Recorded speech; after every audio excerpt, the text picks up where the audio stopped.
नमस्कार दोस्तों, स्वागत आप सभी का केवीआर लर्निंग एकेडमी में। दोस्तों, कैसे आप लोग? उम्मीद करता हूं आप सभी अच्छे होंगे और आप सभी की पढ़ाई अच्छी चल रही होगी। दोस्तों, केवीआर लर्निंग एकेडमी एक नया यूट्यूब चैनल है। साथ ही हम लोगों का मोबाइल ऐप भी गूगल प्ले स्टोर पर अवेलेबल है। तो इस चैनल के माध्यम से हम लोग आप लोगों के लिए काफ़ी सारे वीडियो सीरीज लेकर आते हैं, जो कि आपको गवर्नमेंट एग्ज़ाम की प्रिपरेशन में काफ़ी मददगार साबित हो सकता है। और आपको काफ़ी सारे टेस्ट सीरीज भी अगर देना हो तो आइए हमारे केवीआर लर्निंग ऐप पर। इस मोबाइल एप्लीकेशन का लिंक इस वीडियो के डिस्क्रिप्शन बॉक्स में दे दिया गया है। दोस्तों, हम लोगों ने पिछले दिनों बिहार स्पेशल का एक स्पेशल सीरीज शुरू किया था। इस सीरीज के माध्यम से हम लोग पूरे बिहार स्पेशल को अच्छे तरह से पढ़ेंगे, डिटेल में पढ़ेंगे, क्योंकि जो बिहार में एग्ज़ाम होते हैं उसमें बिहार से संबंधित क्वेश्चन पूछे जाते हैं। तो दोस्तों, हम लोगों ने पिछले वीडियो में जो है मगध के जो महत्वपूर्ण राजवंश है उसके बारे में पढ़ना शुरू किया था। सबसे पहले हम लोगों ने बृहद्रथ राजवंश के बारे में पढ़ा था। उसके बाद हम लोग थोड़ा सा हर्यक राजवंश के बारे में पढ़ा था, और हर्यक राजवंश में भी जो महत्वपूर्ण शासक हुए बिंबिसार उसके बारे में पढ़ा था। आज उसी सीरीज को आगे बढ़ाते हुए हम लोग हर्यक राजवंश का जो एक जो अन्य महत्वपूर्ण शासक हुए जैसे अजातशत्रु, तो उनके बारे में हम लोग थोड़ा सा पढ़ेंगे। दोस्तों, सबसे पहले जो आप लोगों को एक महत्वपूर्ण पॉइंट याद रखना है कि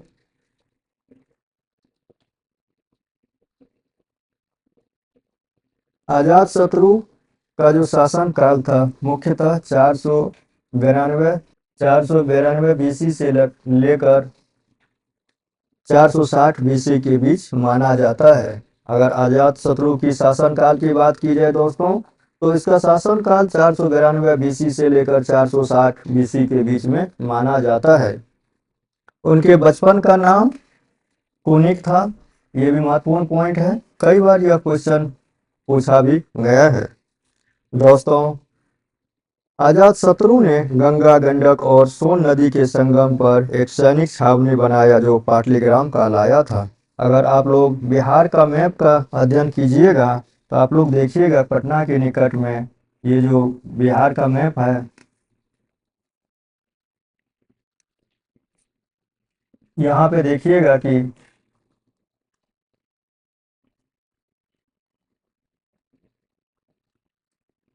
यहाँ से गंगा प्रवाहित होती है।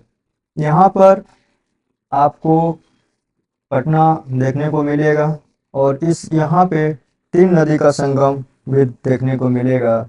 एक जो है गंगा, ये हो गई, जो कि गंगा इधर से प्रवाहित होती है, इधर से गंगा प्रवाहित होती है। आपको इसके अलावा इधर से एक नदी, महत्वपूर्ण जो नदी है वह सोन नदी भी आप लोगों को मिलेगा। इधर से सोन नदी एक आती है, और एक जो महत्वपूर्ण नदी है वह इधर से गंडक आती है। तो इस तरह से यहाँ पर एक त्रिवेणी कह सकते हैं कि एक त्रिवेणी जैसा संगम बनता है। और संगम पर इसी संगम पर अजातशत्रु ने एक सैनिक छावनी का निर्माण किया था, सैनिक छावनी बनाया था, जो कि बाद में पाटलिग्राम जो कि बाद में पाटलिग्राम कहलाया। तो बाद में जाकर के यही सैनिक छावनी पाटलिग्राम कहलाया, और आगे चल करके यही पाटलिग्राम पाटलिपुत्र में बदल गया। तो इस पॉइंट को आप लोगों को याद रखना है। इसके अलावा दोस्तों, अजातशत्रु के बारे में अगर बात की जाए तो अजातशत्रु काफ़ी ही पोटेंशियल, काफ़ी ही शक्तिशाली शासक हुआ करते थे। और एक तरह का कह सकते हैं ये कि यह एक काफ़ी ही महत्वाकांक्षी शासक भी हुआ करते थे। ये हमेशा अपने जो एरिया थे, जो राज का जो क्षेत्रफल था, उनको हमेशा ये बढ़ाने के लिए हमेशा चाहते थे। इसी क्रम में उन्होंने जो है बज्जी संघ के सदस्यों में फूट डालकर उसकी शक्ति को कमज़ोर कर दिया था। आप लोगों को इस पहले वाले वीडियो में मैंने बताया था कि बज्जी संघ एक महत्वपूर्ण जो है महाजनपद हुआ करते थे इसके अलावा एक अंग में महाजनपद हुआ करते थे। तो बिहार में कुल 3 महाजनपद में से महत्वपूर्ण जो महाजनपद हुए वो मगध थे, लेकिन बजीर संघ भी काफी महत्वपूर्ण महाजनपद हुआ करते थे। दोस्तों, अजातशत्रु का अजातशत्रु का एक मंत्री था बस्कार। वो काफी ही चतुर थे, चतुर तरह के इंसान थे। उनके पास काफी सारे जो जो डिप्लोमेटिक नॉलेज हुआ करते थे, और काफी डिप्लोमेटिक नॉलेज होने के कारण उन्होंने जो बज्जी संघ में फूट डालने की प्रयास किया, और इस क्रम में उन्होंने सफलता भी प्राप्त की, क्योंकि उसके पास जो टेक्निक था, जो नॉलेज था, या एक तरह से कह सकते हैं कि जो स्किल था, जो किस तरह से वो बजीर संघ को मैनिपुलेट कर सकते हैं, किस तरह के उनके सदस्यों को आपस में लड़वा सकते हैं, तो उनके लिए उन्होंने काफ़ी मेहनत भी किया होगा ऑब्वियसली। और इस तरह से उन्होंने बजीर संघ के सदस्यों में फूट डाल दी। और आप लोग जानते हैं कि अगर एक बार सदस्यों के बीच में फूट पड़ गई तो उसकी शक्ति ऑटोमेटिक कमजोर हो जाती है। तो अजातशत्रु ने अपने मंत्री मुस्कार की सहायता से बजीर संघ के सदस्यों में फूट डाल करके उसकी शक्ति को कमजोर कर दिया था। और यही कारण रहा कि आगे चल करके बजीर संघ पूरी तरह से तितर बितर हो गया। इसके बाद जो महत्वपूर्ण पॉइंट आप लोगों को याद रखना है दोस्तों, कि पहली बार महाशिला कंटक और रथमसूल नामक के अस्त्रों का प्रयोग भी हुआ था। इस पॉइंट को भी याद रखिएगा कि यहाँ से भी क्वेश्चन पूछने की संभावना है। दोस्तों, आगे बढ़ते हैं और देखते हैं कि अजातशत्रु के समय में और क्या क्या घटना घटित हुई थी। दोस्तों, उनके शासनकाल के दौरान राजगिरी के जो सप्तपर्णी गुफा है, इसी गुफा में पहली बार बौद्ध संगति 483 बीसी में आयोजित की गई थी। यह भी एक पॉइंट है, इसको याद रखिएगा। अगर पूछे कि पहली बौद्ध संगति का आयोजन कब और कहां पर किया गया था, तो इसका आयोजन 483 बीसी में, और कहां पर किया गया था, तो सप्तपर्णी गुफा जो कि राजगिरी में है, यहीं पे किया गया था। अगर पूछे किसके शासन काल में किया गया था, तो यह चीज भी आप लोगों को याद रखना है कि अजातशत्रु के समय में ही किया गया था। आप लोगों की जानकारी के बता दूं कि पहली बौद्ध संगति का आयोजन भगवान बुद्ध के मृत्यु के बाद, महापरिनिर्वाण के जस्ट बाद ही हुआ था। इसके बाद दोस्तों हम लोग आगे बढ़ते हैं और इस राजवंश का जो एक महत्वपूर्ण शासक हुए उनके बारे में थोड़ा सा पढ़ते हैं। दोस्तों, अर्यक वंश का एक महत्वपूर्ण जो शासक हुए वह था उदयन। इसके बारे में भी क्वेश्चन काफी बार पूछा गया है और आगे भी पूछने की संभावना बनी हुई है।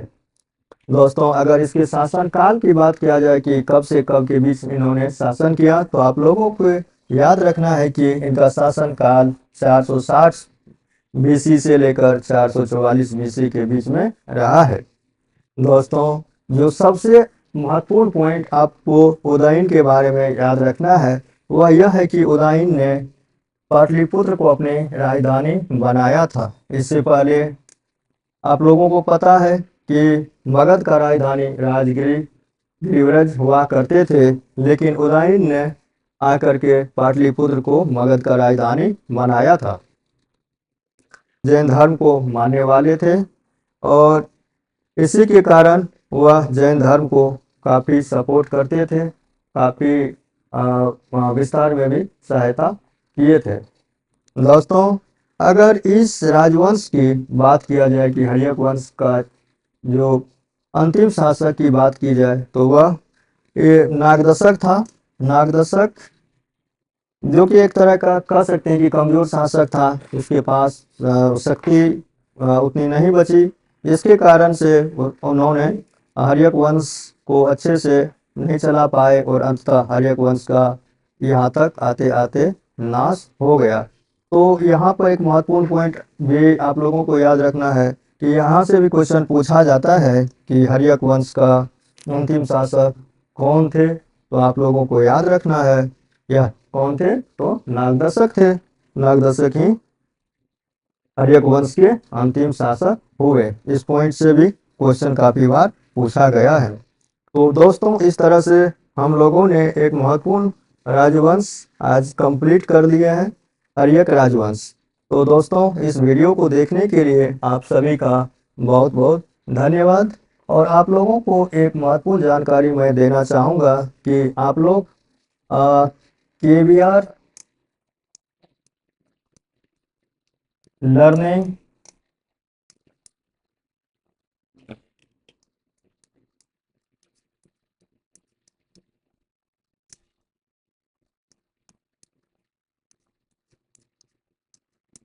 ऐप को गूगल प्ले स्टोर से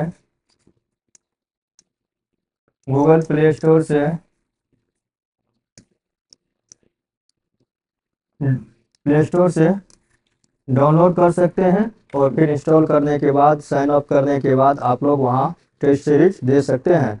तो आज ही गूगल प्ले स्टोर पे जाइए और KVR लर्निंग ऐप को डाउनलोड कीजिए। अगर आप लोगों को किसी भी तरह की परेशानी हो ऐप को यूज करने में, तो आप लोग इस नंबर पर भी कांटेक्ट कर सकते हैं। हमारा नंबर है 9471620969।